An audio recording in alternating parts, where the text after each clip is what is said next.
20 anos de vida, 20 anos cobrindo um clube. É um recorde, pelo menos eu, nos meus 37 anos de carreira, eu nunca vi. E cobrando de maneira dura, firme, intensa, se é para festejar, festeja, se é para cobrar, cobra. Notícia, assim, de maior credibilidade. Rodrigo Vessone, muito obrigado por estar aqui, Vessone. Obrigado pelo convite. É um prazerzaço estar aqui com você de novo. Pô, Vessone, que Corinthians é esse que o Melo tem nas mãos? Qual é a herança desse Andrés Sanches? O que ele deixou? O Augusto Melo pegará um clube muito endividado, apesar de uma receita muito alta de um lado, que é bom, né? A última administração dobrou praticamente a receita. O Corinthians fechava ali com 400 milhões, 400 e alguma coisa, está fechando com quase 1 bilhão o ano de 2023. Problema que a dívida praticamente não diminuiu, os gastos continuaram e tem muita coisa para trás, sendo destes quase 1 bilhão aí que o Corinthians deve, alguma coisa em torno de 400, 450 milhões é dívida a curto prazo. Então essa é aquela problemática, aquela que não deixa você respirar, né? Ela te asfixia de alguma maneira, porque vem problemas, bloqueio judicial, muito dinheiro devendo para empresários, para jogadores. Agora está deixando sair outros jogadores que faziam parte do elenco, como Gil, Renato, Juliano, mas deve para esses jogadores direito de imagem e deve alguns milhões, assim. Para o Gil se fala no balanço de 21, se não me engano, já aparecia 11 milhões. Nós estamos falando aí alguma coisa em torno de quanto? 20, 23, 25 milhões talvez para o Gil. Então é muito dinheiro que deve para esses jogadores. Então liberá-los, eles vão seguir a vida, ok. Mas agora na hora da rescisão ou vai ter que fazer algum tipo de acordo, porque então a situação não é fácil. O Augusto Melo precisa remontar o elenco, remontar o time, só que o passivo é grande. E isso não vai ser mole, não. Ele vai ter um trabalho árduo pela frente. Então, Vessone, vamos pegar só essa parte do Corinthians, do Andrés Sanches para cá, quando ele toma o poder. Como é que foi a administração? Porque todo mundo ficou super animado, quer dizer, todos os corintianos, vamos ter um estádio com essas regalias de Copa do Mundo, vamos pagar imposto, então vai ser ótimo para o Corinthians. Conta, dá uma resumida, por favor, desde o Andrés. Como é que o Andrés pegou... Assim, porque o Andrés pegou do Alíbio com aquele problema da MSI. Como é que ele pegou, como é que ele encontrou o Corinthians e como é que foi esse caminho? Ele pega na reta final de 2007, né, e o Corinthians cai para a segunda... Financeiramente, como estava? Era um clube que devia, na época, 90 milhões, era uma dívida completamente controlável ali, administrável. O problema é que você tinha caído para a segunda divisão e tudo mais. E aí a primeira passagem dele é uma ótima primeira passagem. Eu costumo dizer que o Andrés teve 2 administrações. Ele conseguiu ter a melhor da história e a pior da história, que foi agora essa de 2018, 19 e 20. Mas voltando lá em 2008, ele remonta o Corinthians, reconstrói o clube com a presença do Mano Menezes, com um marketing muito agressivo. Traz o Ronaldo, vira uma cereja do bolo, tudo estava dando certo, o time se encaixa, campeão de Libertadores, CT. Campeão do mundo... Constrói o CT, que também não tinha, o que era uma vergonha, né? O Corinthians também não ter o seu CT. E aí entra na história do estádio, para poder construir, ali começando em 2011, para terminar em 2014. Não, explica como é que o Corinthians conseguiu esse estádio. O estádio entra na vida do Corinthians, o Corinthians querendo o seu estádio. Ia ser no Morumbi, abertura? A cidade de São Paulo querendo também, obviamente, fazer parte de uma Copa do Mundo, o estado mais rico do país, o PIB maior do país, não teria como ficar fora de uma... E aí você juntou essas duas situações. Tentou-se o Morumbi, mas claramente o Morumbi tinha ali suas dificuldades por parte da FIFA, de autorizações. Estádio precisa ter muitas regalias para uma abertura de Copa. Não é um estádio de Copa, é um estádio de abertura de Copa. É muito diferente. E a cidade de São Paulo não aceitava, por exemplo, não ser abertura. A FIFA também queria, por conta da rede hoteleira e tudo mais, que fosse em São Paulo. Então, para se ter uma noção da diferença, a iluminação para um estádio de Copa, ela tinha que ter ali 3.000 lux, que é a medição que é feito. Para um estádio de abertura de Copa era 4.200. tinha que ter uma passarela para grandes autoridades mundiais, presidentes e tudo mais, passarem com segurança, porque o serviço secreto de cada país tinha que tomar cuidado com a chegada. Ou você fazia uma entrada... Ou seja, esse tipo de coisa, o Morumbi não tinha essa estrutura.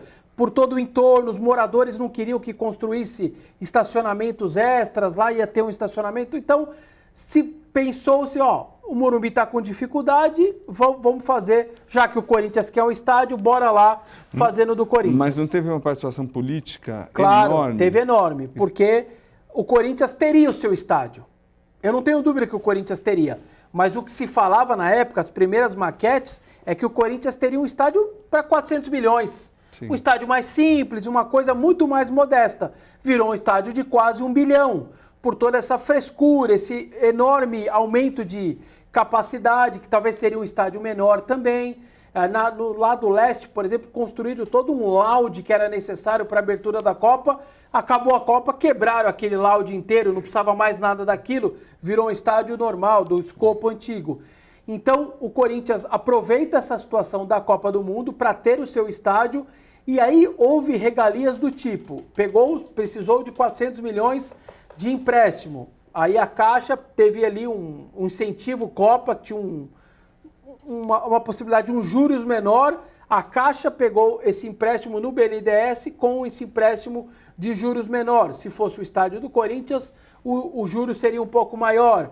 Autorizações do meio ambiente que você necessitaria para construir todo aquele complexo de viadutos que existem hoje, certamente o poder público demoraria para construir, asfaltar tudo aquilo. Você numa Copa, o governo agilizou muito essas autorizações também nessa hora, porque você tinha um estádio para subir, a Copa estava chegando, então esse tipo de liberação, essa liberação do meio ambiente, por exemplo, do estádio do Corinthians para uma Copa, ela foi mais rápida do que a do Palmeiras, que na época também precisava ter, não demorou tanto, mas demorou um pouco mais do que a do Corinthians. Então, esse tipo de coisa teve essa parte política, ninguém nega essa ajuda, mas no final o tal ganhou um presente, isso nunca aconteceu, o Corinthians está pagando até hoje, tendo que fazer acordo em cima de acordo, já pagou de juros uma enormidade, agora tem um acordo aí de 700 milhões que está valendo, mas que agora estão tentando um outro que vai dar o name rights e depois pegando ali precatórios, é um outro tipo de acordo.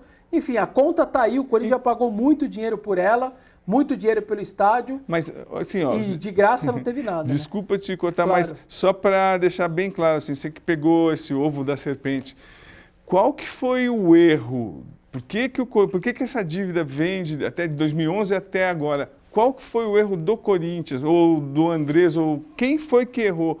Porque como é que o Corinthians não consegue pagar esse estádio até agora? E arrecada muito, então, né? E o dinheiro vai saindo e vai perdendo. Só em 2022, o estádio do Corinthians, a Neoquímica Arena, ela arrecadou 150 milhões bruto.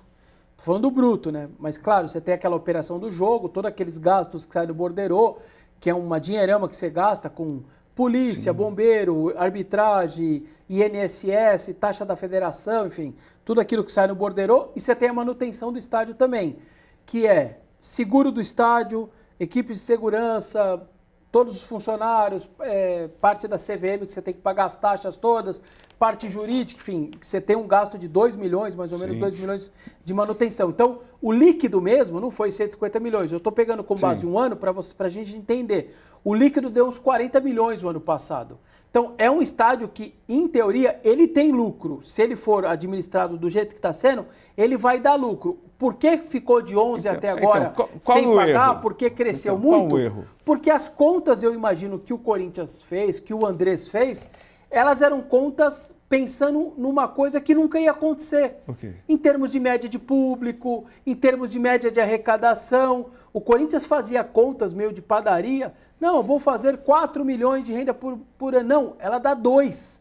Mas é muito, 2 é muito, sim, bom. Só que não era aquela conta inicial que se imaginava que poderia dar com ingressos muito, muito mais caros do que eles são. Então foram feitos cálculos errados. Acho que o modelo de negócio, sim, não foi correto. Então erros primários, então. Sim, eu acho que sim. Em termos de modelo de negócio não foi correto. Ninguém nunca teve a ideia que teve agora, por exemplo, de lutar por um name rights, de matar metade do valor com o name rights, tentar um precatório. Então o modelo de negócio do pagamento eu acho que não foi o correto. Por mais que você pudesse ter ali a facilidade de pegar o empréstimo, só que esse empréstimo tem que ser pago, tem os juros, ele é menor, mas existe os juros.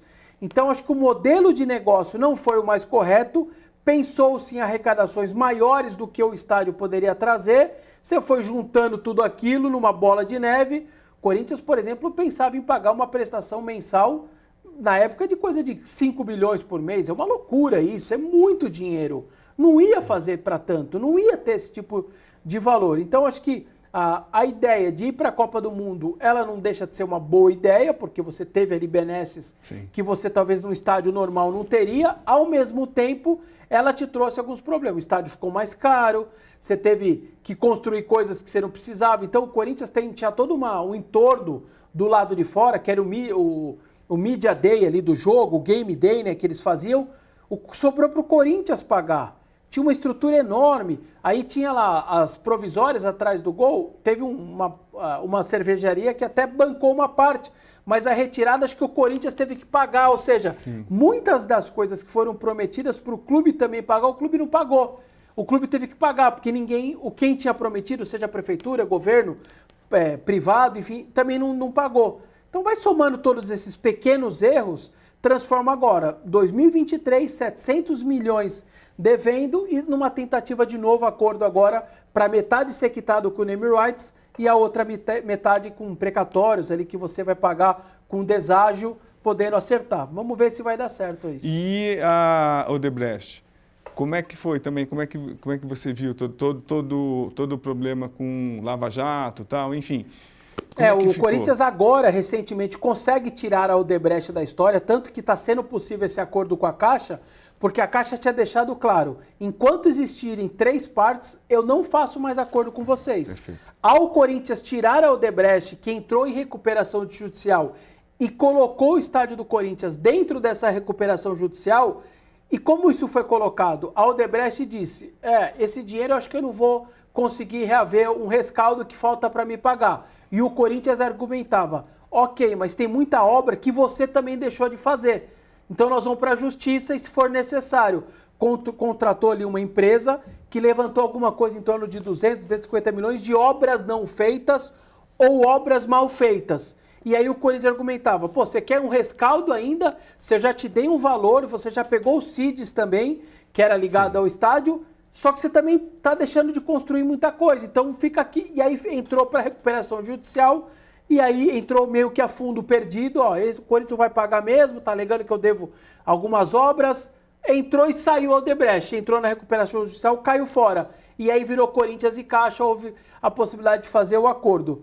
Entre essas obras que o Corinthians alega, né, para poder, para tirar a Odebrecht da história toda do estádio, e hoje ela não faz parte do fundo, ela não tem mais qualquer tipo de movimento, a não ser a história que ela construiu o estádio.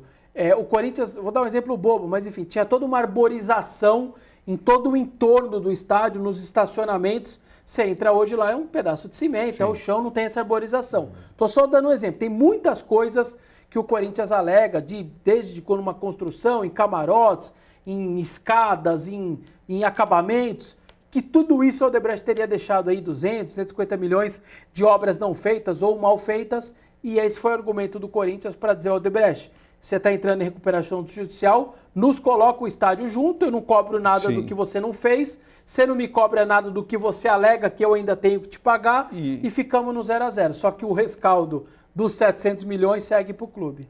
Última pergunta em relação ao estádio. Quanto você calcula que vai sair esse estádio quando o Corinthians fala paguei? Cara, sua pergunta ela é boa, hein? O Corinthians já pagou 180 milhões de juros do passado, até agora, até 2017, quando para de pagar, porque entra a 5 anos de disputa jurídica para ter esse acordo agora que está valendo. Então já tinha pagado mais ou menos uns 180 milhões. Este ano pagou 75, que foram 3 parcelas de 25 milhões, que já é do novo acordo, 180, e agora está fechando, alguma coisa vai ficar em torno de uns 300 de name rights, mais uns 400 e pouco. Então soma aí 200 com 75, com mais 400 e pouco. Vai dar uns 800 milhões que o Corinthians pagou. Fora os CIDs que a prefeitura já cedeu lá para o Odebrecht lá atrás e tal. Mas a conta do Corinthians, que saiu dos seus caixas, mais ou menos isso. 180 com 75, com o name rights, que seria uma receita para ele, então dá para contar que é do Corinthians, mas é uma coisa boa do clube, que ele também está cedendo, vai dar quase 400, e mais um rescaldo aí desse deságio que está se falando em 100 milhões, 110 milhões. É isso que o Corinthians vai acabar acabando. 800 milhões. Os 800 milhões vai sair do Corinthians, do cofre do clube para pagar. É um presente, se alguém acha que é um presente de grego, para falar a verdade. Não, sensacional a negociação do Andrés, sensacional. Agora, deixando claro, houve para você, que você conhece bem demais os bastidores, houve um chapéu político do Corinthians em cima do São Paulo, do Juvenal, do Andrés, ele conseguiu politicamente, tipo, agora só o lado político, tirar do Morumbi e passar por esse estádio que não existia? Como é que foi isso? Para mim teve. Teve ali um ganho de um sobre o outro, claramente político. Eu acho que se deu muito por conta, e aí sim tem uma base técnica para esse ganho político, que eu acho que ele é inegável, mas era o ganho técnico do tipo, eu vou subir o meu estádio e eu adequo a uma Copa do Mundo. Eu faço ele com a maneira que vocês, FIFA, querem e governo necessitam. Foi a desculpa perfeita. Ficou a desculpa perfeita, a tempestade perfeita. Eu estou te dando um balão político, mas eu sei que aqui, ó, o que vocês precisam vocês querem escada rolante para autoridades? Vocês vão ter escada rolante. No Morumbi vocês não vão ter. Ou baixa, ou derruba o estádio e faz outro, ou não vai sair. Ah, não tem tempo, 3 anos. Então juntou as duas coisas. Teve a parte política, teve, acho que o Juvenal tomando esse balão do Andrés, mas também não precisa ser justo que existia uma parte de estrutura, de engenharia técnica que de alguma maneira colaborou com o Corinthians nessa hora também. Não, legal. Eu lembro, eu falando com o Juvenal, nunca vi o Juvenal tão triste, tão abalado. Mas acho que foi a maior derrota. Para ele é uma derrota pessoal, né? Agora, nesse período, do Andrés é muito importante pontuar, como você disse, a cereja do bolo. Quem foi o Ronaldo nessa história de modernização do Corinthians? Cara, o Ronaldo foi um cara muito além do tempo dele, para tudo, né? Não só como jogador. Quando ele era um jogador, ele já era um empreendedor, ele já tinha uma cabeça ali muito além do tempo dele. E ele ajuda no Corinthians no seguinte sentido. O Corinthians, quando ele vem, o Corinthians tinha alguns patrocinadores, mas uma gigante como a Hypera Pharma, que é dona de um conglomerado de marcas e tudo mais, aceita vir ao Corinthians. A Batavo, por exemplo, aceita vir ao Corinthians porque ela atrelava essas grandes marcas ao Ronaldo. Talvez mais do que ao Corinthians, mas ao Ronaldo também. E aí, tanto que vira também, como a gente falou, a tempestade perfeita, porque o Corinthians pega o seu uniforme. Ó, Ronaldo, eu tenho 400 mil na CLT, mas isso eu sei que para você é irrisório. Ó, você pega a manga que você vender é sua, a barra é sua, o calção é seu, eu fico só com a principal, com as costas. E aí o Ronaldo fecha com a Hypera Pharma, pega 80% desses valores todos e o Corinthians complementa o salário dele. E aí você com o Ronaldo no seu pé, ele te força de alguma maneira, temos que ter um CT. Ele trocava no container o Ronaldo. Sim, era uma loucura ver ele entrando no container. Às vezes ele ficava tão nervoso que ele ia embora sujo e para se trocar e tomar banho em casa. Então você fala assim, esse cara é uma das maiores figuras do futebol mundial. Eu não posso deixar esse cara trocando no container. Um menino da base, você não se importa se ele estiver lá no container, mas o Ronaldo não. E eu acho que a presença dele, de alguma maneira, além do que eu imagino que ele ficava no pé dos caras, do Andrés, enchendo o saco dos caras, eu acho que a presença dele falou, cara, esse cara não merece estar no container.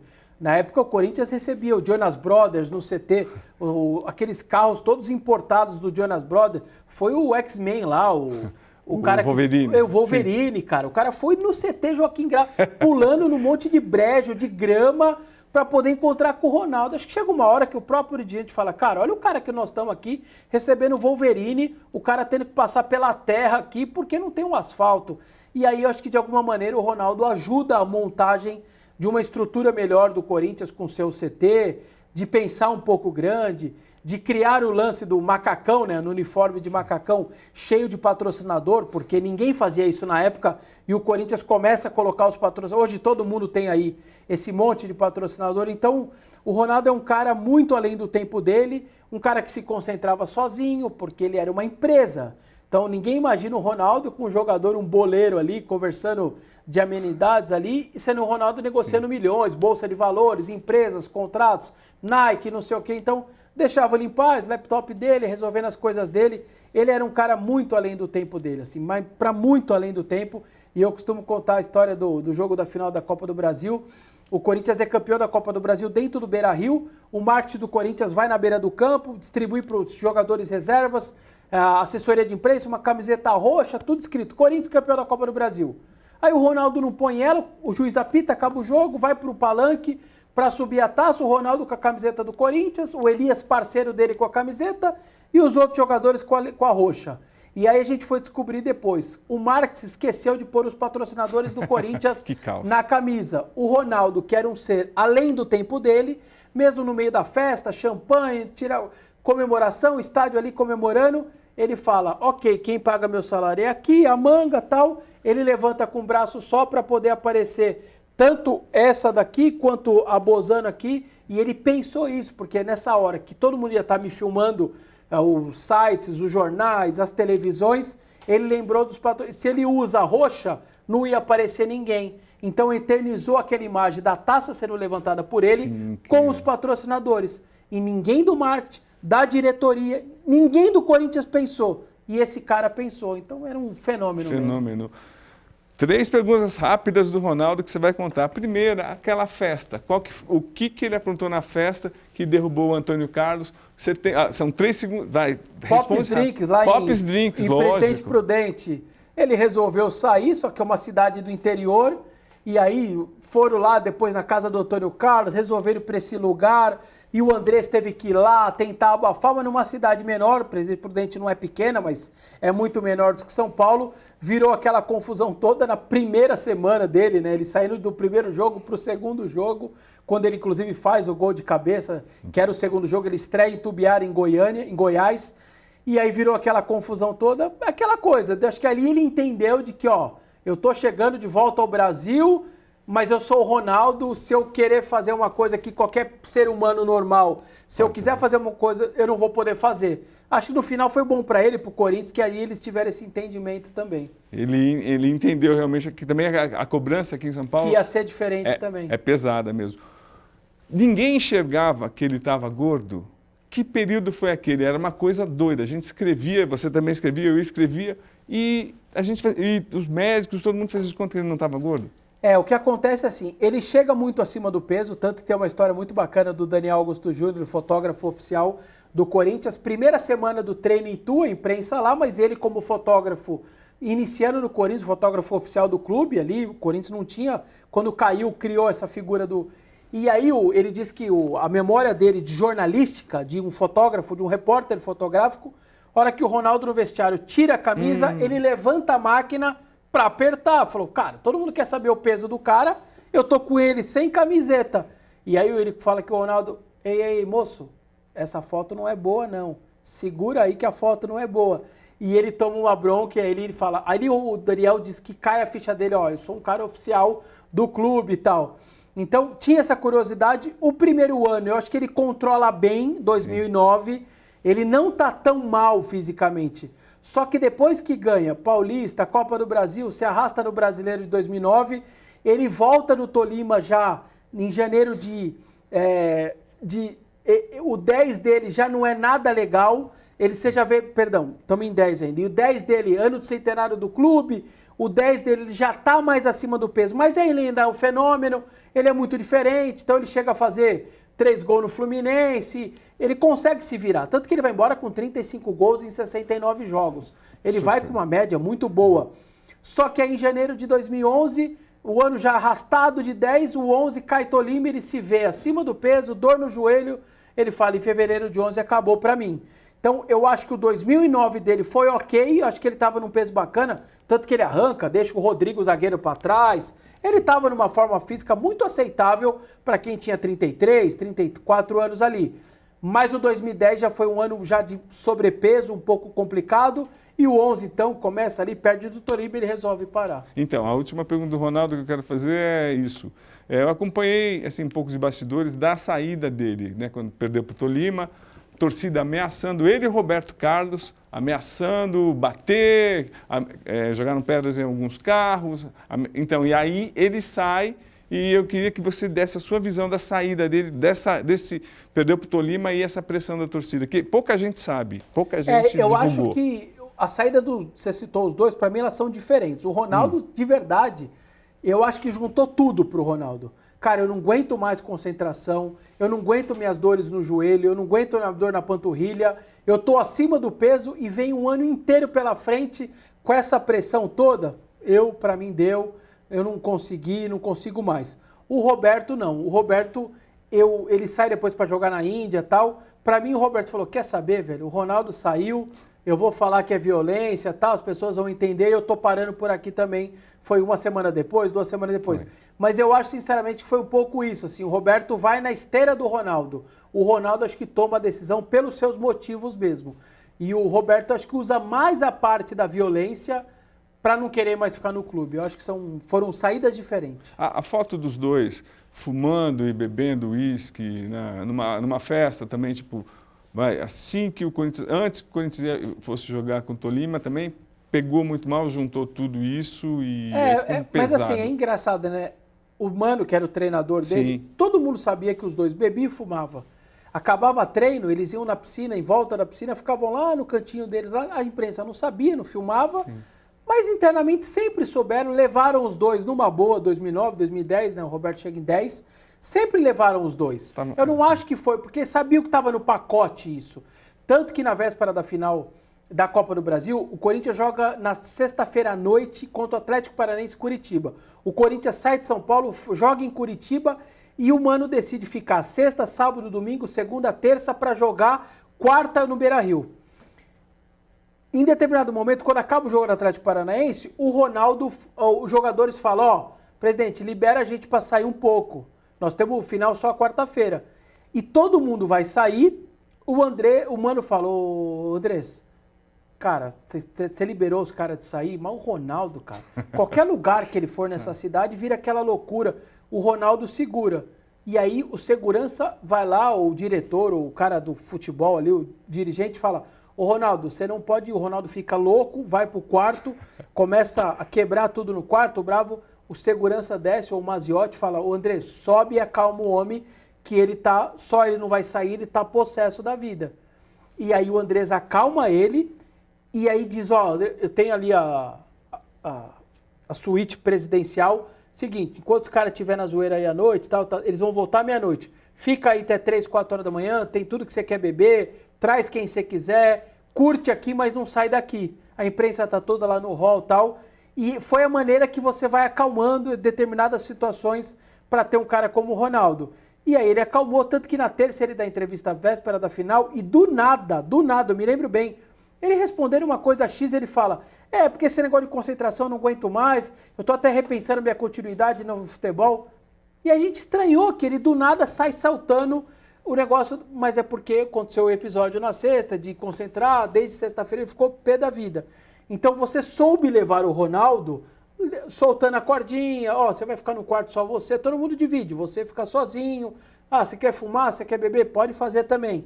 Então foi levando ele dessa maneira, foi o jeito que o Corinthians encontrou de ter aí ele durante 2 anos e 3 meses no Corinthians. E, Vessone, você também que acompanhou muito próximo, por que o Corinthians não conseguiu fazer a mesma coisa com o Adriano Imperador?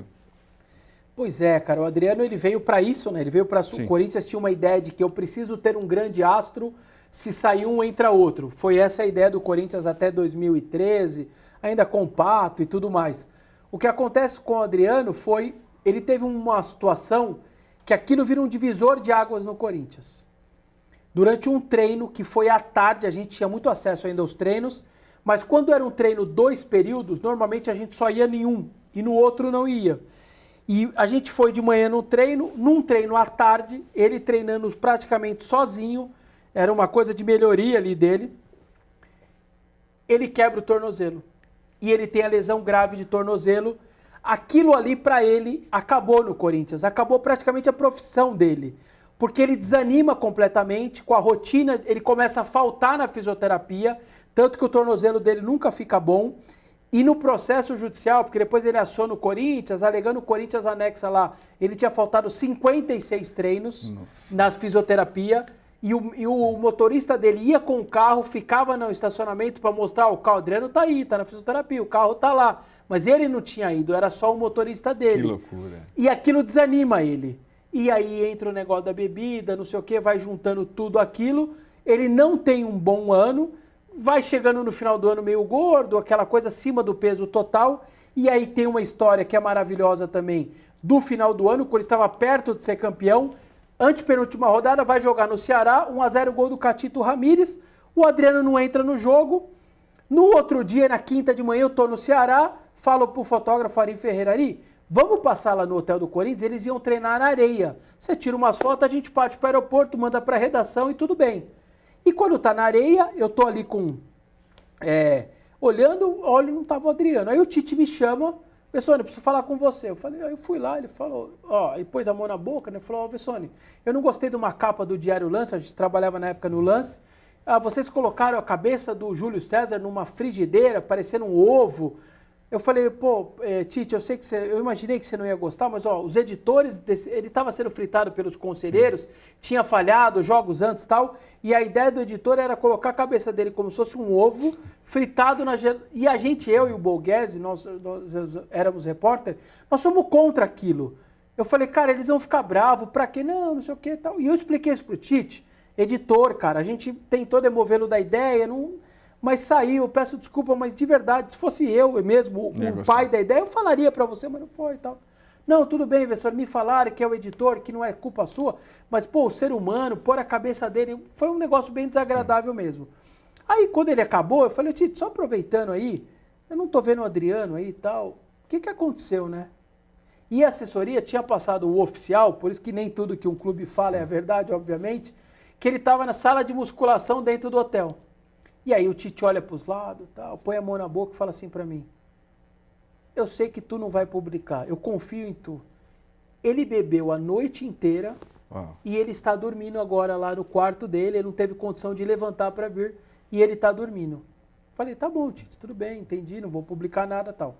Corinthians chega quinta-feira lá, chega na sexta, sábado, reunião, acaba a pré-treino, aí tá lá Kleber Xavier, Roberto de Andrade, diretor de futebol, tá o Tite. Aí o Tite traz a relação, o Adriano cortado do jogo do domingo. Aí os caras, Tite, você vai cortar? Não, o que ele fez lá quinta-feira, tal, tomou todas, não quis ir pra praia, os outros jogadores, não é justo com o jogo. O Tite com aquela coisa meio de meritocracia e tal. E aí o Kleber Xavier, o Roberto, Tite, você não tem ninguém pro banco, você não tem um centroavante. Beleza, você tá pé da vida com ele, mas leve ele pro banco, não custa. Leve ele pro banco, numa dessas você precisa usar. Não sei o quê. Tite, leva. Ajuda na conversa da reunião, diretor e comissão, convencer o Tite. Resumindo a história, Corinthians e Atlético Mineiro, 1-1, põe o Adriano em campo, o Sheik enfia a bola, gol do Adriano, ele levanta a camisa gordo, todo ferrado, mas o Tite não ia nem levar ele pro jogo. Aquele vitória, os 3 pontos no acréscimo, praticamente é o gol do título, que deixa o Vasco numa distância. Então, muitas vezes no futebol, o acaso, você conserta coisas, a sorte te leva num caso como esse. O Tite não iria levar ele para o jogo, foi convencido, o cara faz o gol, gordo, levanta a camisa, tinha bebido todas as quintas. Então, o Adriano, eu acho que muito o alcoolismo, aquela lesão que demorou muito para ele voltar, tanto que ele vai embora do Corinthians com 3, 4 jogos, foi o que ele fez no Corinthians. Foi, verdade. E então, ele desanimou, entrou no lance do álcool, e aí a gente agora, enfim, está aposentado, está lá curtindo sua bebida e que ele consiga viver muitos anos curtindo sua vida, pelo menos. Bom, Vessone, resume aí como é que foi essa quebra de tabu, ganhar a Libertadores, 2012, ano mágico do Corinthians. O personagem principal, sem dúvida, é o Tite? Cara, porque ele organiza o clube de uma maneira ali, o time, né? Ele é campeão brasileiro em 11, e aí começa o 12 numa pressão lascada, a Libertadores pro Corinthians sempre foi muito difícil, a torcida muito sempre preocupada, desanimada, sempre achando que vai dar problema, vai dar M, e o Corinthians termina com 8 vitórias e 6 empates, 14 jogos, invicto, ninguém era campeão invicto desde 68, a melhor defesa da história da Libertadores, 4 gols tomados apenas em 14 jogos, a melhor média da história, numa campanha absurda que você elimina o Vasco do Juninho Pernambucano, no último grande time do Vasco, o Santos do Neymar e o Boca do Riquelme. Por mais que era um time, o Rio Boca um pouco pior e tal, mas ainda era um Boca do Riquelme e tudo mais. Numa campanha invicta, numa campanha que o Corinthians no primeiro jogo estava perdendo do The Strongest e aí empata aos 48 com o Ralf de cabeça. Então tinha alguma coisa guardada, estava marcada quando o Paulinho faz o gol que fez e um pouco antes você tinha o Diego Souza perdendo o gol cara a cara com o Cássio. Então você deve ver que determinadas coisas estava marcado. Acho que tem coisas que estão marcadas na história de um clube ou na vida ali, como o jogador do Olímpia que escorrega, ele ia fazer o gol, escorrega na grama e ia fazer o gol no Atlético Mineiro na decisão, no Mineirão escorrega e perde o gol. Eu acho que no fim das contas tinham coisas marcadas, mas foi uma campanha incrível. Como é que o Tite montou aquele time? De uma maneira rápida. O que acontece, ele perde o Liedson, perde entre aspas, porque o Liedson tem problema na cartilagem, ele não conseguia mais jogar. Tinha sido fundamental no título brasileiro de 11. E ele cria um sistema num 4-2-4, sem centroavante. Corinthians quase sempre nos últimos anos, todo foi campeão com centroavante, Guerreiro, Love, Ronaldo, Liedson. E aquele time da Libertadores simplesmente num 4-2-4 com Ralf e Paulinho. Ele joga Alex e Danilo por dentro, Sheik e Jorge Henrique dos lados, 4-2-4, a coisa se encaixa e ele vai levando muito no lance de confiança, do trabalho, de concentração, abre mão de qualquer outro tipo de campeonato, de brasileiro e tudo mais, e a coisa vai encaixando. Então, por isso que eu acho que o Tite, tanto na parte psicológica, quanto no comando daquele time, porque não era um time fácil de se lidar, não tinha molecada, era todos caras praticamente com passagem por Europa, todos os caras mais veteranos, a não ser o Castan, com 23, 24 anos, Cássio, Alessandro, tudo caras assim, muito experientes, Sheik. Né? Chicão, Sheik, Jorge, Alex, Danilo, Fábio Santos. Então, jogadores muito experientes que são, ao mesmo tempo que é fácil de lidar, os caras são difíceis, porque são folgados, se acham muitas vezes dono do clube e todo muito bem enquadradinho ali, um trabalho muito bem feito do Tite tático, mas principalmente para mim de cabeça. Não era fácil ser campeão.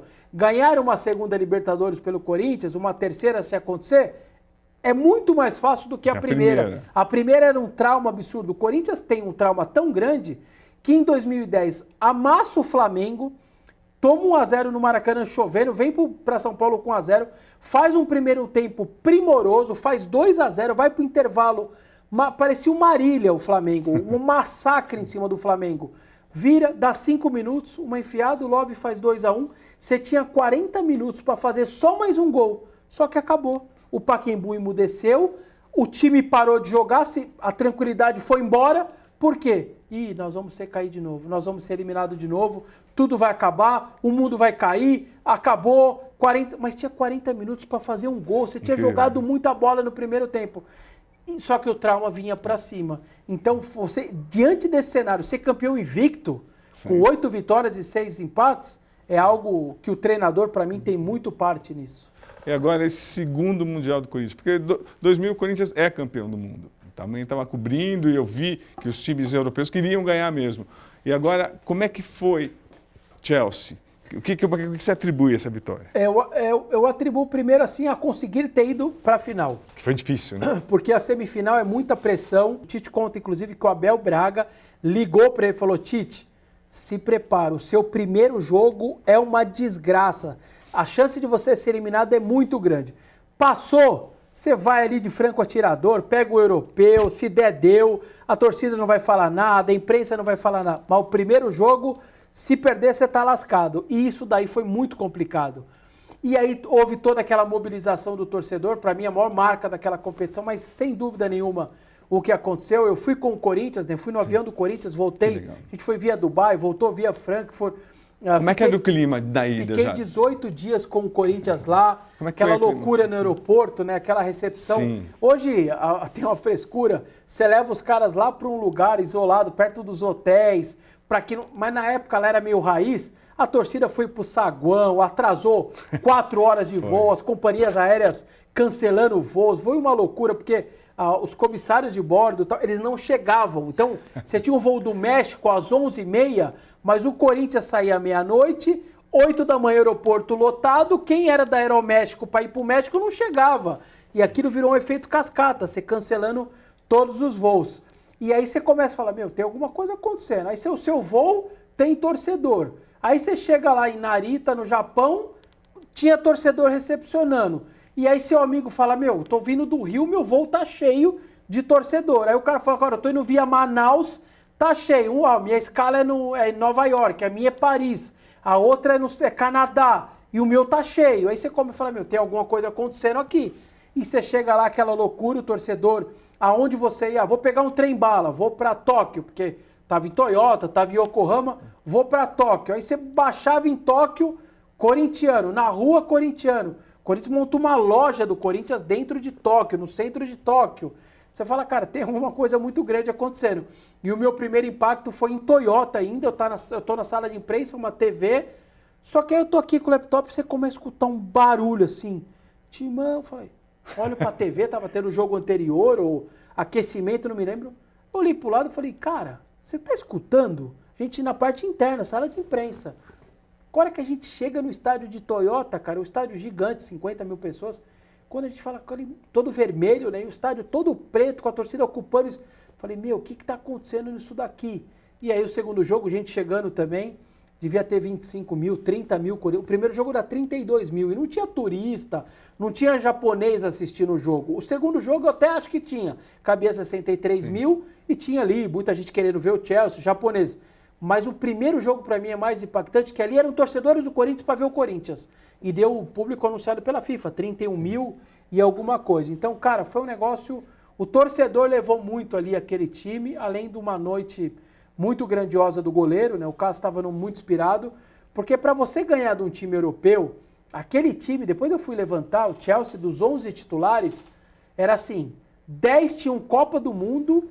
7 desses 10 eram 2 e 4 dos 10 eram 3 Copas. Ou seja... Assim, o senegalês, sabe assim, cada um, o espanhol, o holandês. Cara, então você, o Chelsea não estava tão bem. Você olha pro time e fala, meu, naquele momento, o Fernando Torres era um monstro de jogador.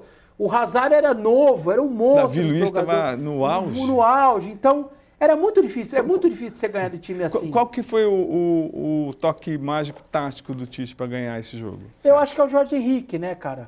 Porque o Douglas joga o primeiro jogo, o Douglas até conta, né, que ele começou a fugir do Tite no hotel, e o Tite, Douglas, o Tite quer falar com você. Não vou falar, ele descia antes, o Tite quer falar com você. Não, saía do quarto, uma hora o Tite foi no quarto dele e falou, eu preciso de você, você vai sair do time.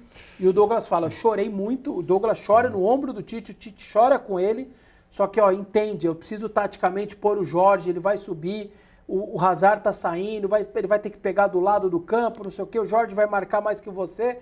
Ele compreende, fica pé da vida, mas compreende. E tem uma passagem engraçada que o Fábio Santos contou recente, de que acabou a pré-eleição, explicou tudo, o papel do Jorge, o Jorge vai ajudar o Alessandro, que vai pegar o Hazard, não sei o quê, papapá. Aí alguém tem uma pergunta, o Fábio disse que levanta a mão e fala assim, só uma coisinha, e se ele mudar o campo, o Jorge vem junto para me ajudar? Porque o Sheik não marcava ninguém. É verdade. E a preocupação dele era se o Jorge ia trocar de lado também para ajudar ele. Aí os caras caíram na risada e tal. Então acho que essa parte tática do Tite, essa sacada que ele teve, e isso eu acho que ele não teve em Copa do Mundo pela seleção. Porque o campeonato curto e o Mundial eram 2 jogos. Ou você tomava atitude rápida, aquela coisa de grupo, família, você tinha se precisar deixar alguém em pé da vida. E eu acho que isso faltou um pouco de entendimento, sobretudo na primeira Copa pro Tite. Cara, eu tenho 7 jogos. Ô, Gabriel Jesus, segundo jogo, meu amigo, acabou pra você. Eu tô trocando, eu tô tentando, é curto aqui. As decisões têm que serem muito rápidas. E ali eu acho que ele teve uma sacada rápida. Então, eu vou voltar no Tite, mas... Agora, para mim, campeão do mundo, o Corinthians, sensacional 2012. Aí vamos buscar um jogador midiático e vamos trazer o Pato. Conta como é que foi isso e como é que ele desandou esse time. Na verdade, o Corinthians contrata o Pato ainda no Japão. Verdade. Tem uma reunião lá de celebração do título no hotel. Os caras levantam a taça na hora de brindar ali e se falam, quero anunciar para todo mundo, Pato, Renato Augusto e Gil são nossos jogadores, contratamos 3, o Corinthians gasta 70 milhões, 40 no Pato e 30 no Gil, vindo da França, e no Renato vindo da Alemanha. O Corinthians, e é aquela coisa, viu, Cosme, assim, ó, nem sempre você faz tudo certo, você vai bater campeão. O Corinthians faz um planejamento perfeito de 12 para 13. Ele não perde ninguém, sim, mantém os campeões do mundo, traz 3 puta jogador. Verdade, na época. Só que tem coisas do futebol que você não controla. Aí um idiota vai na arquibancada na Bolívia, solta um rojão, mata um garoto, acontece todo aquele rolo, a Conmebol, aquele amarilho, aquela noite na qual o Corinthians é retirado da Libertadores. Você, como dirigente, você fez tudo certo, só que tem coisas que você não controla. E você faz tudo pelo seu bicampeonato da Libertadores. O Corinthians era muito favorito. Mas quando você diz retirado, porque a gente viu a arbitragem que foi absurda. Do jeito que foi. Mas você acha que foi uma resposta da Conmebol? Assim, o que me pega é, você, Conmebol, aquela torcida matou uma criança. Esse time vai acabar esse campeonato saindo comemorando um título? Eu tenho muita dúvida que essa noite, para todo mundo, é uma noite muito estranha e vai eternamente ser estranha. E para o Tite, ele chama lá da pior noite da história do futebol. O Tite jamais engoliu aquela noite. Por conta disso, assim, peraí, eu vou deixar esse time ser campeão, comemorar um título no ano que um garoto morreu porque soltaram um sinalizador de navio e tudo mais. Então, é no mínimo estranha aquela noite. O Corinthians teve quatro lances capitais. Em 21 minutos, o Corinthians tinha tido um gol mal anulado e um pênalti não marcado na mãozada. O Corinthians perde de 1-0 na Bomboneira, em 21 minutos estava resolvido. Era 2-0 em 21 minutos. E aí teve mais um pênalti e mais um gol não anulado. 4 lances capitais numa mesma noite, no mesmo 90 minutos. Então, assim, você traz aqueles jogadores, o Pato, o Renato e o Gil, exatamente para ser bicampeão da Libertadores. Só que aquele time era tão bom, que você cai da Libertadores, mas você ganha a Recopa atropelando o São Paulo, seu rival, atropelando em 2 jogos, mas atropelando, assim, um baile, assim, é um negócio... O Gobi conta uma história que ele estava no camarote do Pacaembu, na segunda final, e o Juvenal fala para ele assim, tava 2-0, jogo controlado, o Corinthians já quase campeão, sobe a plaquinha. Aí entra Chicão, que estava no banco, Renato Augusto, mas não sei quem. Aí diz que o Juvenal levanta e fala, não dá, cara, pra mim deu. Eu vou pro vestiário. Ó quem você tá colocando no final do jogo. Ó os 3 caras que estão entrando, pra mim deu. E ele desce e vai pro vestiário dele. Aquele time era tão bom que não deixaram ele ser bicampeão da Libertadores. Mas ele atropela o São Paulo e ganha do Santos na Vila Paulista, sim, que é o único título que o Santos perde dentro da Vila Belmiro, em toda a história da Vila Belmiro. Então, assim, o time era muito bom. E o Pato, o que eu acho que faltou para o Pato, apesar do ano que ele faz 18 gols, o ano dele nem é tão ruim em 2013. E dos 2 títulos que ele acaba ajudando o Corinthians a conquistar e tudo mais, o que eu acho que faltou entendimento para a diretoria do Corinthians é, eu vou gastar 40 milhões no Alexandre Pato. Quem é esse cara? Ali não era um jogador para você analisar. Uma coisa é, eu vou trazer o Wellington Saci do interior de Goiás. Vou gastar 500 mil... Cara, eu não quero saber quem é ele. Beleza, eu vou trazer. Se não der certo, velho, com a arrecadação que eu tenho, não vai me matar eu trazer o Wellington Saci, ele não dá nada.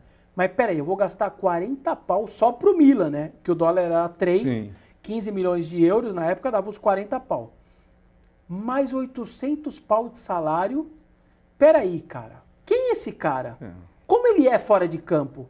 E aí, ao tempo, foram descobrindo que ele era um cara muito alienado, que ele não conseguia ter um mínimo de diálogo com os outros jogadores, que ele vivia só com a molecada do sub-20 que acabaram de subir. Ele não era uma má pessoa, mas ele não era um cara com cabeça para aguentar uma pressão de Corinthians, para suportar, para vestir a camisa, para se enquadrar no projeto.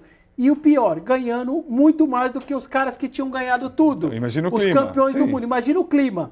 Então o cara chegou ganhando 800, o Sheik fala, meu amigo, eu fiz 2 gols na final da Liberta. O Guerreiro fala, cara, eu ganhei, eu fiz gol aí do título mundial. Eu tô ganhando 1/3 de você, metade de você. Então você junta tudo isso, não ia dar certo. Não tinha como dar certo. Então, para mim, o erro da diretoria foi, primeiro, não pensar quem era o cara e fazer um investimento muito alto, sendo que você tinha todos os outros para você também. E isso, aliás, pegando só o gancho, o Corinthians está na situação que ele está. Se você falasse assim para mim, Vessone, qual é o momento que transforma o Corinthians bem financeiro e campeão do mundo para o Corinthians endividado de hoje? Existia um momento, Sim. o que a gente chama, brincadeira do filme, o match point, você sobe a bola, a rede está aqui, ela ia cair para um lado ou para o outro. Foi esse momento. Por quê? Você é campeão do mundo, você está no topo ali, sua torcida está feliz da vida. Você tinha dois caminhos. Pegar aquele time campeão de tudo e falar assim, ó, deu para vocês. Os contratos vão acabando, eu estou liberando vocês, começa um ciclo novo, trago uma molecada cheio de gás, vontade, que não tem grana na vida, que ainda busca um lugar ao sol, quer comprar casinha para sua mãe, cheio de vontade, ou, quer saber, eu vou renovar com esses caras, vou dar aumento para esses caras, vou ficar e vou lutar pelo bicampeonato. O Corinthians parte para esse lado, renova com Sheik. O Paulinho tem uma oferta da Inter de Milão absurda, nega a oferta, compra parte dos direitos do Paulinho. O Ralf tinha oferta da Lazio, nega a oferta da Lazio, mantém todo mundo, dá aumento, traz 3 caras caros e ali explode tudo. Não ali, porque os caras eram tão bons que você tem um rescaldo ainda. Campeão em 15, você ainda tinha até um rescaldo ali para títulos e tudo mais. Só que ali virou o match point do Corinthians. Foi a hora que o Corinthians aumenta muito a sua dívida, já com o Roberto, e ela aumenta mais depois com o Andrés em 18, 19 e 20. Mas ali era um momento, talvez, é que hoje se eu sou presidente, eu acho que eu faria igual. Espera aí, se eu sou presidente, eu estou bem financeiramente, quer saber, cara? Eu vou pro bicampeonato, cara, meu time é bom, trago esses 3 caras, o elenco do Corinthians tem uma foto famosa que roda sempre por aí, algum fotógrafo, não sei se foi o Daniel, resolve tirar foto do banco do Corinthians num jogo X do Brasileiro do Pacaembu em 13. Cara, você olha pro banco do Corinthians, tinha Romarinho, Douglas, Danilo Fernandes no gol, Renato Augusto. Cara, o banco, você olha, Guilherme Torres. O banco do Corinthians é surreal, cara. Sim, era Só que ali, uma hora a conta chegou, né? Agora, nesse mesmo período, conta, por favor, com a sua visão, aquela invasão no CT do Corinthians, a torcida caçando o Pato, esganando o Guerreiro. Conta o que você sabe. O que aconteceu, aquilo foi em fevereiro de 14, né? O Corinthians... Na sequência. Tinha feito bem arrastado ali o 13, o final de ano bem arrastado no Brasileiro e tudo mais. Os caras tudo já, no popularzão, o boi cansado, cheio de título, dinheiro, salário alto e tal. Começa o Campeonato Paulista, o Mano chega, o Tite vai embora, deixa o Corinthians, o Mano chega. E aí no terceiro jogo, quarto jogo, o Corinthians toma um 5-1 quarta-feira à noite na Vila Belmiro, do Santos. A torcida enlouquece com aquele 5-1. No sábado, tá tendo treino, e aí junta algumas coisas. Aquilo não foi um evento normal. Nós já tivemos outros protestos, outros atos até às vezes violentos. Mas o que acontece ali é porque na sexta-noite tinha tido um ensaio numa torcida organizada do Corinthians. E nesse ensaio, muita gente tomando todas, não sei o quê, e começou durante já as 2, 3 horas da manhã. Seguinte, amanhã nós vamos lá cedo no CT, hein? Ah, vai lá? Pô, então não vou na minha casa não, cara. Vamos direto? Vocês vão direto? Vou direto. E a galera ficando. E começa a aglomerar gente. Então não foi um protesto e chegaram lá muitos caras, inclusive alterados ainda, de bebida e tudo mais. E os caras contam, quem estava funcionários, que os caras não estavam, muitos deles, bem ali. Detalhe, você perde o controle pela quantidade de gente. Também não houve uma liderança naquele protesto, porque juntou muita gente do ensaio. Então, e é diferente. Uma coisa é assim, você, Cosme, acorda, escova os dentes, 9 da manhã, vou no protesto. Você escova, toma um café e vai para um protesto. Cabeça boa. A outra coisa é, você tá virado, tomou todas e chega no lugar para protestar. O comportamento que se teve naquela manhã foi inédito e nunca mais talvez tenha. E a aglomeração, eram 200, não eram 30, 40, 50. Chegaram do nada, já rasgaram tudo lá, grade, invadiram, e aí quem correu, correu, quem se escondeu, e quem não se escondeu. Teve gente na casa de máquinas, teve gente na sala do Tite, onde tinha a chave, fechou e se trancou. Então, o coro que eles iam quebrar a perna do Alexandre Pato, o Pato já disse isso, já arrependeu, ficou quieto. Não dá para saber se é verdade ou mentira, mas eu não vou falar que é mentira Sim. também, porque muitos dos torcedores estavam, além de raivosos pelo 5-1 na quarta-feira, estavam alguns deles alterados, tinham bebido e tal, porque, repito, muita gente foi direto de um ensaio. Não era um protesto normal de sábado. E as câmeras que desapareceram, que não filmaram nada? Na época teve isso, né? As câmeras desapareceram. É incrível, né? O presidente era o Mário Gobi, delegado de polícia Sim. e tudo mais. Queimou a câmera, tudo mais. Todas as câmeras. Mas agora, então, vamos entrar numa parte de conceito que é bem importante. Com a tua visão, qual é a influência real das organizadas na administrações do Corinthians? Cara, é uma espécie de quarto poder, assim. Com importância mesmo, com influência. Dá um exemplo, por favor. Cara, é assim, ó. O que eu acho, e eu vou falar, eu sou daqueles que eu não tenho preconceito, né? O preconceito vem disso daí de pré-conceito com torcida organizada. Eu não acho que é um mal, como muita gente acha, que deveria ser extinguido. Não acho nada disso. O que eu acho como qualquer segmento da sociedade, onde nós estamos, no prédio onde eu moro, no baile funk, na padaria, você vai ter pessoas boas e pessoas ruins. Eu não tenho a menor dúvida que a imensa maioria de uma torcida, mas a imensa maioria mesmo de uma torcida organizada, cara, são pessoas muito tranquilas, pessoas de boa, só querem ir lá curtir o seu carnaval, curtir o seu pagode no sábado, o seu churrasco no sábado, a sua feijoada. Pessoas que só querem conviver, que são tratadas de uma maneira bacana numa torcida organizada. Mas você vai ter ali 5%, 10% da galera que quer tudo, que quer estar na pista, que eles chamam, que se está disposto a tudo, que quer brigar e tudo mais. Como você vai ter o ignorante lá no seu prédio, o ignorante na sua escola, o ignorante em qualquer lugar. Então, eu acho que isso, para mim, está claro. As torcidas organizadas, cara, e a do Corinthians eu posso falar um pouco mais, elas têm um poder no seguinte sentido. Se eu ligar para o presidente do Corinthians, a chance dele me atender é 10%. Se o presidente das organizadas do Corinthians ligarem todos eles para o presidente do Corinthians, a chance de atender é 90%. O meu 10%, como jornalista, o dele é 90%. Então, mas eles influenciam troca de jogadores, vem técnico, e ou você não ou precisa fazer sugestão. Quando você vai num protesto na porta do seu Sim. CT, estende 2 faixas, toca 5 gritos contra um jogador, aquilo ali, meu amigo, aquilo faz o jogador, muitos deles, ir para baixo da terra de cabeça, né, como se fosse um avestruz, se esconder do jogo. O dirigente fala, ih, caramba, os caras tão bravos, hein? Eu não vou renovar o contrato com esse cara, não. Eles não precisam pedir. O protesto, a aglomeração, como agora, por exemplo, as organizadas foram na porta do Parque São Jorge para a eleição, escolheram um lado. Você está chegando para votar. Aquilo ali, você pode ir convicto de votar em quem os caras não querem.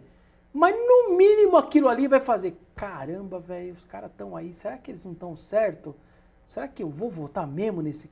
Aquilo ali vai entrar na sua mente. Você pode até na hora de apertar o botão não fazer, mas aquilo vai te pressionar por dentro. Você fala, acho que esses caras estão certos. Então, mas por que a torcida do Corinthians, as organizadas são vistas como muito mais influentes, né, no Corinthians do que no Palmeiras, do que no São Paulo? Por que é mais aberto? Porque o André, por exemplo, o grupo do André saiu das organizadas? Ou como é que você Eu não ver? acho que é menos, sabe? Eu acho que depende muito da fase do time. Tá. Se tá tudo bem, você como torcedor organizada, você tá tão feliz com o seu time, é um protesto ou outro, uma falta de contratação ou outra. Se o time não tá legal, cara, o Santos caiu. O que aconteceu na Vila, no pós-jogo, no outro dia, o que vai acontecer ainda semana... Por quê? Porque o momento do clube é de raiva e aí aquela galera que se aglomera, que vira um bolo de gente grande, tem um volume, tem impacto, tem grito, aquilo vai se aglomerar junto. Então, o Palmeiras está mais tranquilo, mas mesmo assim a sua torcida de vez em quando faz um protesto aqui, uma reclamação e tal. Por quê? Porque isso daí, cara, você está falando de massa, você está falando de paixão, os caras não têm... Eu vou contar um exemplo aqui. O Corinthians cai para o Flamengo, a gente falou disso na Libertadores de 2010. Na quinta-feira, 10 caras da Gaviões foram na sala do Andrés e pediram a cabeça do Mano. O time tinha jogado muita bola, estava bem no Brasileiro, tinha amassado o Flamengo por uma circunstância, tomou um gol, ganhou o jogo e caiu fora no saldo de gols. A torcida foi lá, 10 caras. Pá, pá, pá, pá. O Andrés era meio doido também como os caras. Não só não manda, como liga lá e fala pro assessor, ó, sobe aí, o Mano renovou o contrato e tal. Aí eu liguei pro presidente da Gaviões na época. E ele era muito amigo meu, conhecia ele há muito tempo. Aí ele falou assim, ele me chamava de Digo. Ele fala, Digo, deixa eu te falar uma coisa, velho. Você sabe, você acha que eu não sei que o Mano Menezes não tem culpa? Você acha que eu não sei? Ele ainda fala assim, eu não tenho discernimento de saber que a continuidade do trabalho é a melhor coisa? Só que, velho, eu sou o presidente da organizada. Eu tinha 20 caras na minha quadra hoje. Esses caras só têm uma coisa na vida deles, é o Corinthians. Ele não tem mais nada na vida. Como que eu, como presidente, eu vou explicar para esses 20 caras, nós caímos fora de uma Libertadores e não vai acontecer nada? Ele falou, Que eu loucura. tenho esse entendimento. Mas e o que eu falo para esses 20 caras? Sabe o que eu fiz? Eu peguei 10 e fui lá pedir a cabeça do Mano. Contra o que eu pensava. Mas eu não vou conseguir pôr na cabeça desses caras que o Corinthians cai numa Libertadores e simplesmente não acontece nada. Por quê? Porque a paixão muitas vezes vai cegar. É isso mesmo. Então, cara, as organizadas, você tem que saber lidar. Eu acho que o bom dirigente é ter uma cordinha. Solta a cordinha pros caras. Puxa a cordinha. Opa, isso não, cara. Isso que você tá me pedindo, não. Teve um exemplo que uma vez me contaram que foi assim. O Corinthians, na época acho que era o Andrés, o presidente, eu acho, não me lembro. Aceitou receber 8 torcedores no CT para conversar com o jogador e o treinador. Acho que era o Tite aí no treinador. Beleza. Chegou na hora no CT, tinham 16 pessoas. O porteiro interfonou e falou, ó, o pessoal da organizada tá aqui e tal. Aí do outro lado ali, quantos tem aí? 16. Não vai entrar. Aí, ó, avisa que não vai entrar. Aí o cara perguntou, ô, tá doido, não vai entrar. Nós combinamos quantos? 8. Não, presidente, os caras estavam na quadra e aí não queria, a gente não chegou no consenso, os irmãos queriam falar todo mundo, tá, pá, pá, pá. Ou 8 ou ninguém. Ou vocês se acertam aí, ou não entra não vai entrar ninguém.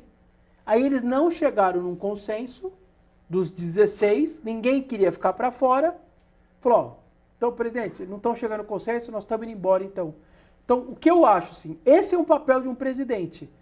Falar para os caras, não vai vir falar, não quero relação com vocês, para uma torcida, para as torcidas que existem desde o final da década de 60, nós estamos falando de 50 e poucos anos que elas existem, Sim, elas fazem parte, virar as costas, ignorar, fazer que elas não existem com 150 mil membros, 200 mil, é até uma idiotice. Só que você não precisa soltar tudo. Ó, você quer vir, ó, 3 caras. Não, 3 ou ninguém. Entendi. Então você não deixa de manter uma boa relação, mas não abre muito a perna para os caras também. Ó, troca esse treinador. Meu caro, eu tô vendo o trabalho dele. O cara é bom pra caramba, eu tô vendo os treinos, a maneira que ele enquadra o jogador. Cara, o resultado não tá acontecendo, mas eu tô enxergando aqui. Fica tranquilo, confia em mim, eu tô vendo aqui. Você não deixou de escutar o cara, mas você cortou as asanhas dele. Eu acho que o bom dirigente é esse. Então, sinceramente, eu não acho que o Corinthians dá mais ou menos abertura. Eu só acho que a fase nos últimos 5, 6 anos do Corinthians não é boa, então a tendência é os caras aparecerem mais. Agora, Bessone, quem era o Tite do Corinthians e que Tite é esse que foi da seleção brasileira, na sua visão? O Tite teve 3 passagens pelo Corinthians, né? 2004/2005, aí ele volta em 2010, quase foi campeão brasileiro, né? Se não é aqueles 2 jogos estranhos de São Paulo e Palmeiras contra o Fluminense, que o Fluminense ganha 2 jogos. Por isso que o Tite ficou tempo sem falar com o Felipão. O Tite nunca aceitou aquele jogo que o Palmeiras faz, com a torcida gritando para entregar, e no final os 2 perdem, e aí o Fluminense é campeão brasileiro. E o Tite de 2015, quando retorna e faz aquele super time que acaba campeão brasileiro. Cara, eu acho, é muito difícil de eu falar qual é o Tite agora de seleção, porque a gente passou a conviver menos. Nas 3 passagens, me parece um Tite muito parecido, preocupado ali com a família Tite, a família jogadores, preocupado muito com o relacionamento do jogador, o comportamento dos caras. O que eu acho que, sinceramente, faltou muito para o Tite, sobretudo na seleção, é o convívio com os caras. O Tite é daqueles caras, você tá com o cabelo diferente, hein? Tô vendo aí, hein? Ontem você não tava assim, o que você fez aí? Na seleção, meu amigo, chegou na terça, treinou terça à tarde, quarta-feira jogou, quinta tá embora. Eu acho que isso pro Tite faltou, cara. O Tite sentiu falta disso. Desse convívio do dia a dia, para dar uma bronca, para puxar, para conversar.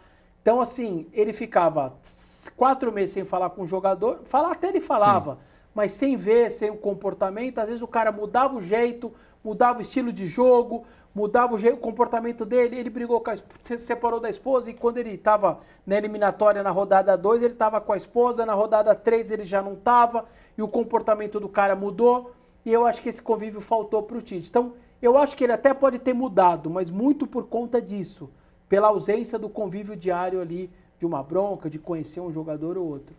Vessone, agora focando em você, como é que você dirigiu sua carreira para 20 anos de Corinthians? Qual é a sensação? Porque, né, eu também sou repórter, tal, eu fiquei pulando de clube em clube. Qual é o lado bom e o lado ruim de ficar 20 anos no Corinthians para você? Eu tô desde 2004, né, completando 20 anos agora e tudo mais. Cara, assim, como tudo, né, na nossa vida tem um lado bom e um lado ruim. O lado ruim, para mim, claramente, é que você começa a se desgastar com as pessoas. É claríssimo isso daí, assim. A pessoa já começa ou não te ajudar, não querer atender seu telefone, ou achar que você está com maldade o tempo inteiro quando você não está com maldade. O Duílio agora, o Adriano, que é o irmão dele, era secretário-geral, o Roberto, o Alessandro, eles tinham muita dificuldade com crítica. Lá vem o Vessone de novo, só podia ser o Vessone e tudo mais. Então, o Andrés, aliás, tem 1000 defeitos, mas o Andrés normalmente convive melhor com esse tipo. Ele às vezes te dá umas gritadas também e tal, mas ele te convive melhor. Sim. Te bate de frente, mas aceita a crítica até mais do que o Duílio. Dá dois exemplos, do Andrés e do Duílio, por exemplo, que marcaram para você. Cara... Essa coisa de saber superar e não saber não superar. O Andrés, por exemplo, o Cássio é contratado pelo Andrés. Ninguém sabia, sem aval de ninguém. Trouxe lá do Carlos Leite, com a relação do Carlos Leite, traz da reserva da Holanda e tudo mais. O Cássio treina janeiro, fevereiro, em abril, março ou abril, ele vai estrear contra o 15 de Piracicaba. A nossa manchete no lance, porque eu lembrei dessa história e guardei que ninguém sabia, e que ele tinha contratado porque ele quis como presidente, sem o aval nem do preparador de goleiro, e a nossa manchete foi o goleiro do presidente. E contei essa história. Aí, tô lá dormindo, solteiro ainda na época, mas tô dormindo, o telefone toca do lado assim, aí eu atendo. Olha assim, meio acordando, né? Andrés Sanches. E na minha cabeça, eu acordando, eu falei, pô, que o André Sanches, que é o comentarista da CBN, que o André tá me ligando, o repórter, na época era repórter e tal. Aí eu falei, alô? Seu desgraçado, seu filho do não sei o quê, seu vagabundo, goleiro do... E aí você olha e fala, cara, é o Andrés, né? E ele ficou louco com aquela manchete, me xingou de tudo que é nome. Aí o Cássio joga, pega bem, no Pacaembu no outro dia me trata super bem. Então, o Andrés é isso. Ele foi lá, quebrou o pau comigo, não gostou da manchete, né, o goleiro do presidente e tal, mas no fim da história, no outro dia, foi lá, me tratou, conversou, me cumprimentou, respondeu minha pergunta. Então, esse é o Andrés. Ele te confronta, vai bater de frente, mas ele vai entender o seu trabalho. O Duílio não, é um cara com muito mais dificuldade. Dá assim. um exemplo. O Duílio, para vocês terem uma base, ele falou que tinha uma pasta no celular de prints das minhas matérias, das minhas mensagens em rede social, que ele ia guardando, que as pessoas iam mandando para ele e ele armazenava. Meu Deus. Então, por exemplo, o Corinthians com o Silvinho fica em 5º lugar. E vai para a Libertadores. Quando o Corinthians confirma a vaga na Libertadores, a rede social do Corinthians foi: o Corinthians está de volta à Libertadores. A minha mensagem, minha tweetada, minha mensagem no Twitter, no Instagram foi assim: o Corinthians está de volta à Libertadores. Porém, ele vai terminar o campeonato a 21 pontos do Atlético Mineiro, campeão, a 14 do Flamengo, a 12 do Flamengo. Ele tem que entender por que ele ficou 21 do Atlético, 14 do Flamengo, 12 do Palmeiras. E não comemorar o fato de ir para uma Libertadores e nem de ficar a 20 pontos do Juventude. O homem ficou possesso da vida. Mas ali, então assim, ele não soube entender que a minha intenção era: eu não quero o Corinthians em 5º lugar. Eu quero o Corinthians na primeira prateleira do futebol brasileiro. Eu quero o Corinthians brigando com Palmeiras, Atlético e Flamengo. Se achar que está tudo bem, esses 21 pontos que o Corinthians toma no campeonato, como tomou agora de novo do Palmeiras, mais 20 pontos, vai achar que escapou do rebaixamento, está tudo bem. E não era para estar tudo bem. Só que ele não entendeu. Ficou bravo, falou um monte. Você, olha o que você escreve, é brincadeira, o time vai para Libertadores, você fala de 21 pontos, nada para você tá bom. Então, você entende, assim, ele não entendia a crítica, mesmo quando construtiva, e no meu caso era construtiva, porque eu só queria o bem do Corinthians, queria que o Corinthians voltasse. Falou, Duílio, não tá bem, cara, vamos embora, vamos melhorar o time, contratar, melhorar a parte financeira, vamos ter melhor jogador, para não ficar 20 pontos do Atlético. Perdeu o título, mas foi ali, ó, cabeça a cabeça, vamos embora até o final do campeonato. Então é isso, acho que essa é a diferença dos dois, assim, um tem melhor entendimento da crítica do que o outro. A gente já está caminhando, infelizmente, para o final, porque eu ficaria com você mais 2 horas, 3. Bessone, o meu timão, eu acho que é a grande referência das notícias do Corinthians, da seriedade, da firmeza. Chegaram até quase a ser proibido de entrar no Corinthians. Sim. Muita gente confunde. Explica, por favor, que portal é esse site, que força que ele tem hoje? Pois é, o Meu Timão é um site segmentado, na verdade é um site como qualquer outro site que fala de esporte, só que a gente só fala de um clube. Então a nossa diferença é um site esportivo, mas de Corinthians, né? Então a gente sobe uma nota a cada 50 minutos de Corinthians e cobrindo tudo que é o mundo Corinthians. Jurídico, marketing, feminino, basquete, vôlei, financeiro, obviamente até o futebol também, com um viés de cobrança na diretoria muito forte. Então, todas as matérias, provavelmente, que vocês assistem de processos judiciais, somos nós que levantamos o processo de 1000 páginas, lemos inteiro e transformamos em 4 ou 6 parágrafos para fazer uma matéria, mas o Corinthians está sendo processado. Atraso de salário, quem noticia normalmente é a gente. Mas a diretoria não espera uma cobertura, não esperou, ou pelo menos algum momento, uma cobertura mais tranquila do site, ou uma coisa para cima? Sempre vai esperar, sempre achar que vai acontecer, mas isso não acontece. Sim. O nosso viés é jornalístico, a gente quer o melhor para o Corinthians, e o melhor para o Corinthians é denunciar a coisa errada, é expor os problemas, as dívidas, as confusões todas, porque a gente só quer o bem do clube, o nosso intuito é esse. Então o Meu Timão hoje é um veículo muito grande, que dá mais de 1 bilhão de views aí durante uma temporada, que tem mais de 7 milhões de pessoas nas redes sociais, que é maior do que quase todos os clubes brasileiros, até vários deles da Série A também, praticamente todos da Série B também, nas redes sociais. Somos aí quase em 30 funcionários hoje, estamos em 26. Todos corintianos.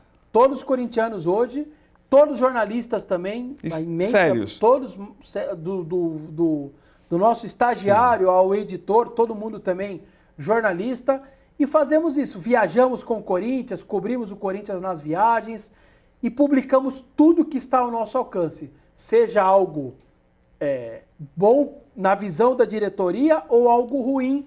Vou dar só um exemplo, em 2019 a gente noticia, 2020, começo de 20, de que um processo judicial do J. Malucelli, lá do Paraná, contra o Corinthians, por uma venda errada que o Corinthians fez do Jusilei, estava na justiça, era um processo milionário, o Corinthians não tinha colocado no seu balanço, a gente fez o Corinthians mudar o balanço, a auditoria externa pediu desculpa, o Corinthians pediu desculpa para o Conselho, e naquele ano de 2019, o Corinthians, ao invés de ficar com menos 154 milhões negativo com o Andrés, fechou em menos 189. Um ano depois, o Andrés teve as suas contas reprovadas. E a nossa matéria impactou na reprovação das contas dele. Mudamos o Corinthians fecharia no seu ano fiscal menos 154, fechou menos 189, porque nós apontamos um processo que não estava apontado no balanço. Então, esse tipo de trabalho desgasta, irrita, mas a gente faz com o maior orgulho aí, pensando no torcedor. 2 últimas perguntas. O que significa Corinthians para a sua vida? Significa tudo, né, cara? De mascotinho de criança de 2 anos. Você foi mascote? Fui mascotinho do Corinthians de 2, 3 anos, até 12, 13 anos. Toda a minha vida praticamente aí. A minha profissão, eu julgo o Corinthians ter a ver, porque da minha 6ª, 7ª série no colégio, já queria ser jornalista porque eu acho que não vai dar certo. Eu não era um mau jogador, assim, mas acho que não vai dar certo. Como que eu consigo ficar perto do Corinthians, perto do futebol? Pô, se você for jornalista, você vai estar ali perto. Aquilo começou a me apaixonar pelo jornalismo, muito por conta da minha paixão pelo futebol, pelo Corinthians também. Então, acho que o Corinthians está na vida do seguinte sentido hoje, cobrindo o clube, redes sociais falando do clube, o meu calendário de vida, por exemplo, muitas vezes é o Corinthians. Ah, tem sexta-noite, vamos em tal lugar. Ó, não dá, eu tenho que trabalhar, tem jogo do Corinthians. Então, você deixa de fazer suas coisas, muitas vezes com a sua família ou com o seu filho, porque tem jogo, ou marca 2, 3 horas depois para dar tempo de você chegar em casa. Então, tudo que eu faço hoje nas minhas redes sociais, o meu trabalho, o meu sustento da minha casa, muito por conta do Corinthians, do meu conteúdo ligado ao Corinthians. Então, dá para dizer que é tudo na minha vida, né? E a última pergunta, para a alegria do diretor, que está quase me matando, você se vê um dia sem acompanhar um jogo do Corinthians, sem escrever sobre o Corinthians, sem falar sobre o Corinthians? Você se vê? Ou você acha que vai até os 80 anos, até quanto der, o Corinthians vai estar junto de você? O Corinthians vai estar comigo até o último dia da minha vida, isso eu não tenho dúvida. Eu só não sei se o jornalismo estará também até esse último dia da minha vida. O exemplo agora, recente, viajei para os Estados Unidos, calhou, não tinha tabela, o jogo ia ser inclusive no sábado, o jogo é alterado para sexta-noite contra o Bahia.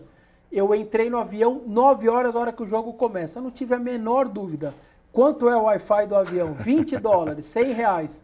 Fui lá, peguei o Wi-Fi do avião e fui assistindo o jogo dentro do avião, porque eu não consegui simplesmente desligar o celular, chegar no outro lá nos Estados Unidos e falar, o Corinthians perdeu, ou ganhou, ou empatou. Eu não consegui. Gastei lá os R$100, mas acompanhei. Então, é nesse sentido. Eu tenho muita dificuldade, eu não consigo ter um jogo do Corinthians e simplesmente ignorar ou fazer que ele não existiu. Isso para mim é impossível.